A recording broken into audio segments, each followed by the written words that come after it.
Okay, so this next piece is a piece called Heartbeat. So I lost my dad about 6 years ago. He had a heart attack and never fully recovered. So this was just a piece written when I was sitting around his bedside, just literally a couple of days before he died. And it was just a piece written in observation, really, of some of the harm that I'd done through the lifestyle that I was leading to my parents. But just everything that I would want to say about him and to him if he was still here. So this is called Heartbeat. If I can get through it without getting all tearful.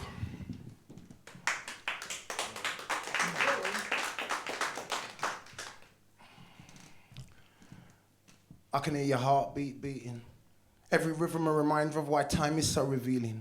I can see your skin peeling. Every flake a reflection of the fortitude in dealing with the feelings. I see the grace in the grey hairs of your unshaven face, the wisdom of your wrinkles. The colour of your character hasn't diminished in your sickness, and your lips have got the smile of forgiveness. As I watch you hobble, your swagger still harnesses style and slickness. You've still got bounce, you're balanced in the beatitudes of blackness. In the atmospheric purge of your presence, I can taste your sweat, smell the stench and the linger of your cocoa-buttered skin. And the freedom in your eyes has got the hindsight of many mistakes in the making, adversity straightening, whilst the pride in your stride displays a historical hangover of slave shackles breaking. From the fragility in your voice, I can catch your breath, bereft as you struggle to communicate all the best that was left to be said.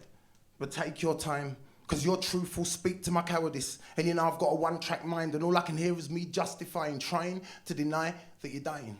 Because I can sense your spirit stalking, parental prophecies talking, preservably observing me, doing all the wrong things, failing miserably, forever falling short of what you taught me.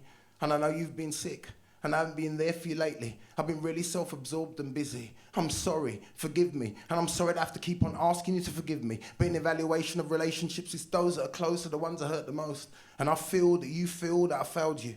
Yes, Dad, indeed. I'm a stem that's grown from your seed, which means we're sown in similarities but not moral twins. Because what you gained in principle, I lacked in discipline. You're not responsible for my choices. It was me that chose to ignore parental voices. It was never that I didn't care. I was just too brave, too rebellious to dare, withstanding the fear of your glaring stare, the handclap of your corrective coarseness. I was drawn to different forces, sought acceptance from different sources. It's not a reflection on you, because you know you can lead all the horses to water, but you can't make them drink. You can only give what you live in, and let's face it, you had a good innings. So I wrote these rhymes to relinquish your misgivings, to make you disregard the past. Because I know that at times I used to trod a different path, but if you could impart just one half of who you really are in me, the integrity, the dignity, the honest, hardest working exemplary, black prophetic traditionalist, pride of the Windrush promise, hand slamming, domino winning, Guinness drinking, spiritual kingpin. And I'll forever reminisce about trying to copycat the tapestry of your reggae rhythm skanking, when in the background was Curtis Mayfield and Bob Marley singing, and the heroes on our walls were Muhammad Ali and Dr. Martin Luther King. You advocated, emulated men of substance that stood for something good. To your genes, I'm proud to be related. The Jamaican evocation of an era, the reflection of a generation where money was scarce and family was sacred. It reminds me of a time of when my mother used to say to me, have you seen the state of your dad's hands lately? And I didn't know what she meant. But my hindsight is such an enabler. Because now as I watch you get impaired and disabled, I can see your strength. Because you fought so hard to put food on that table, endlessly defending me. Your altruistic tendencies envy me. I salute your banana boat bravery. The way you strained up your back against the backdrop of racist faces. The way you tried a little tenderness with Mum when she was dying on her deathbed. I'm in awe of your story. Your roots are my inventory. And I know my glory lies in striving to be everything that I see in you. To interrelate your views into everything I do. Because Daddy, you taught me there's never too late to apply what you've learnt lately, and you shaped me to deeper understand that life is just a makeshift matrix that can be unplugged as quickly as it began. To evaluate all my relationships, because death will come to find that life is but a heartbeat and a blink between us. I took for granted all the time.